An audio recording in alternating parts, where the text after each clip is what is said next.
here we're going to get from Rochester to Echuca.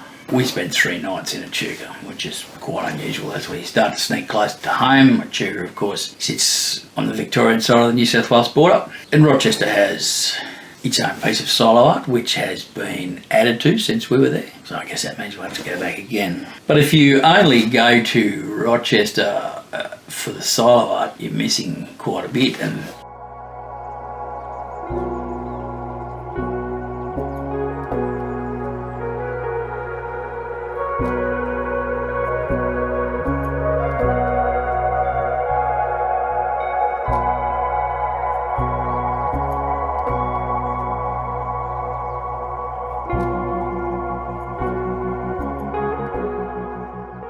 there's a park just around the corner a little bit down the highway from the silo art that is just loaded with murals. There must be some sort of a competition and people come in and paint these murals, and they're for sale obviously. There's quite a few of them.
There's another little garden across the other side of the road.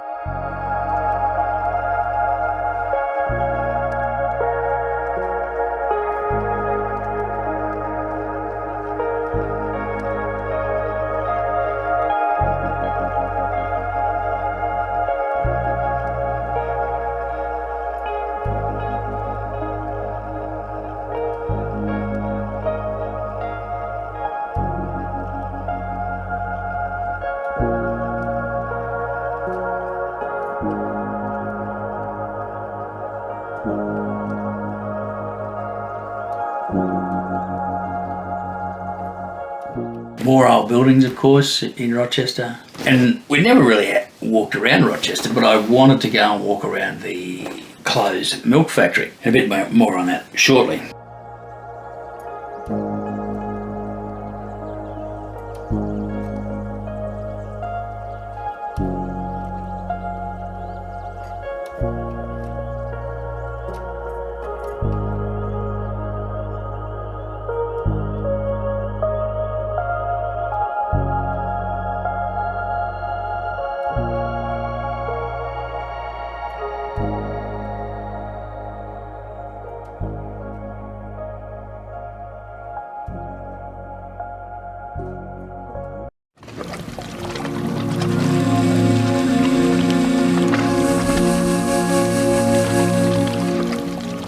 As we headed down one of the streets, in a little lane off this street, there's quite the monumental mural to a detective that has recently been on various shows on Channel 7 generally, I think. Ron Iddles. You continue to learn things as you go. Ronnie was born in Rochester and he's got the Ron Iddles wall dedicated to him. I think his conviction rate was 99% from what I've read. Has been dubbed Australia's greatest detective. 37-year career, 25 in homicide.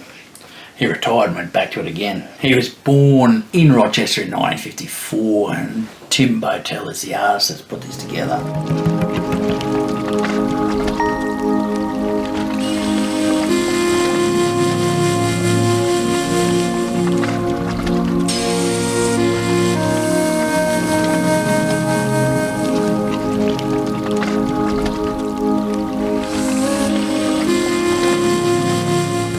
So the milk factory.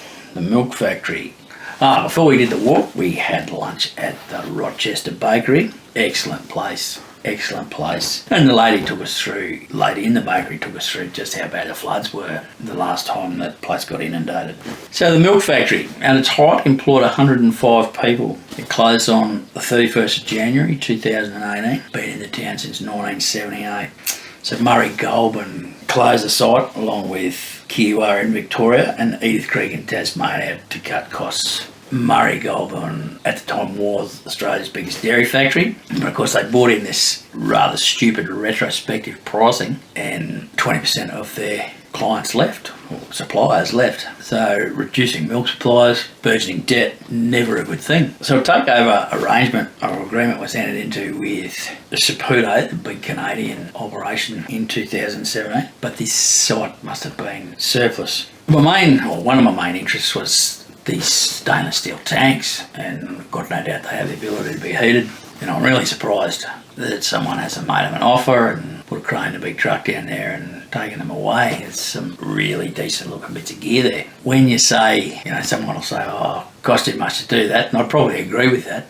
But when you're dealing with people with a lot of money, it was nothing for something like that to turn up in my yard when I was working, because the owner thought it was cheap at the time, went to an auction, bought the tank for $5,000, but it cost $35,000 to get it there. He just never thought about those things. Never thought about the rest of the picture. Only look, gee, that's cheap, I better buy that. So I'm surprised that it hasn't been taken apart. It all still looks pretty intact, and that's without going inside, of course. Terrible shame, and another example of big Canadian operations taking over. While Saputo is a large Canadian dairy organisation, nothing like as big as public sector pension funds that's heavily purchasing Australian agricultural assets at the moment, and they're purchasing the best. And I understand they might have sold them. They were in a Gippsland dairy. They may have sold that, but I would have to check. Not that it's relevant to what I'm talking about here.